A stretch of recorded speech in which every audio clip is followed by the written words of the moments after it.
Okay, so now I'm going to go through a more specific example, real life example, where we find equations and solving for variables is very useful. Okay, so let's say you are going to a theme park. We're going to a theme park, you're going to Disney World, right? But let's say you went to a very cheap Disney World, where for you to get into Disney World, you have to pay 2 hash, right? 2 hash is your entrance fee. Let's say entrance, right? Entrance fee, 2 hash, right? But then, let's say that for every ride that you went to in that theme park, you would have to pay 5 more hash. So for every ride, you have to pay 5 hash. And then we come back to our expressions video, right? And to write this as an expression for how much money you're going to spend, you would have, well, if for every ride we spend 5 hash, right? What's the thing that changes in this problem is the number of rides that you go to, correct? So since here that's our unknown, we can assign a variable to that value. In this case, let's say that y. The letter y is the number of rides you go to. So if every ride is 5 hash, so the price that you're going to spend with rides is going to be 5 times y. Correct? Because number of rides times this money will be how much you spend with rides. Alright?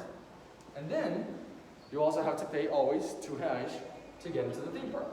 So plus 2 will give you your final money you spend. Alright? And here, remember that this is not an equation because this doesn't have an equal sign because you don't have, you're not looking to solve for a specific value because in different cases you may go to a different number of rides, alright? So there's no specific value for the number of rides. If you go 3 rides, if you decide to go 3 rides, then your money spent will be 5 times 3 plus 2, correct? And then so on. And you can check out our expressions video for that. But let's say you did have a specific value that you wanted to spend. Let's say you wanted to spend at a maximum 20 hash. Let's say that you only had 20 hash with you, and so that's the maximum value you can spend, right? So that's the value you want to spend, and you want to realize how many rides you can go to, considering you have 20 hash. And how do you do that? Well, first, so let me get a better example.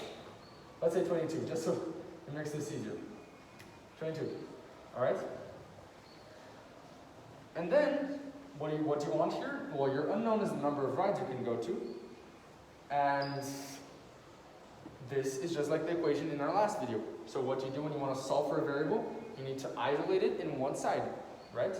So how do you do that? Well, you perform opposite operations to remove all the things that we have with this variable to the other side. Send them to the other side so that we can have the variable alone on one side equals something, right? So where do we start with? Well, this is also a very important point. That's the order in which you do opposite operations is the opposite of the order of operations, right?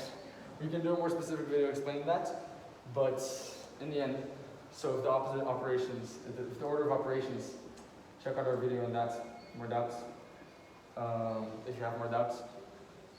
But if the last ones are addition and subtraction, then you start with that in your opposite operations.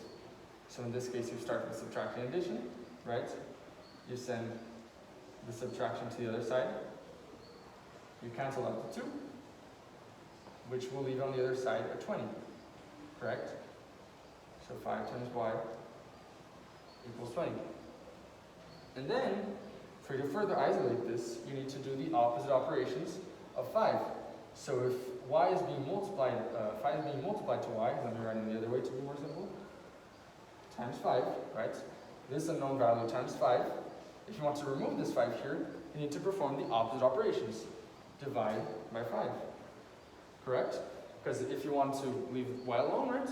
If you get, let's take another example, just to make that clear. 2 times 5 divided by 5 will just return to 2, correct? Because 2 times 5 is 10, divided by 5 is just 2, again, okay? So that's why that's why it's the opposite operation. Okay? Then here, whatever we do to one side, we have to do to the other.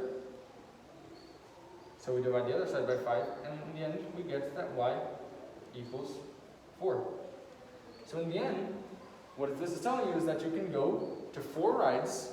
If you have 22 hash, the maximum of rides you can go is 4. Alright?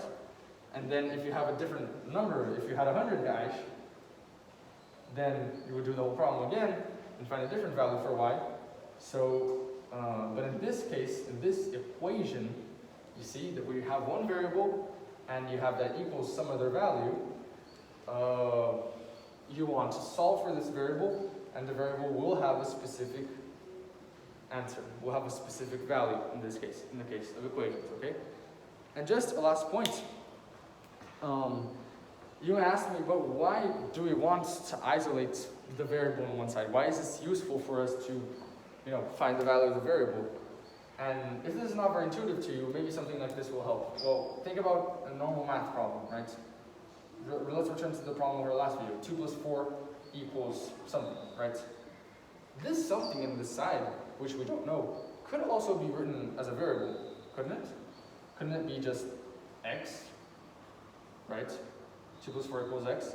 But in this case, it's very easy for you to solve for x, because it's just do whatever's on the other side. Add 2 plus 4 will give you x, right? So you see that when you have the variable alone on the other side, and only numbers on this side, you can very easily, what if you had any big math problem, 4 times 5 plus 100 equals x. You don't need to do anything else of moving things over the equal sign to find your x. You can just do whatever's in this side. And that is why we try to isolate the variable.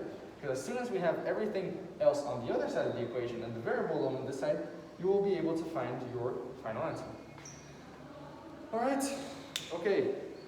If you have any questions, we're going to leave an email in the comments. You can also feel free to leave a comment. And thank you very much.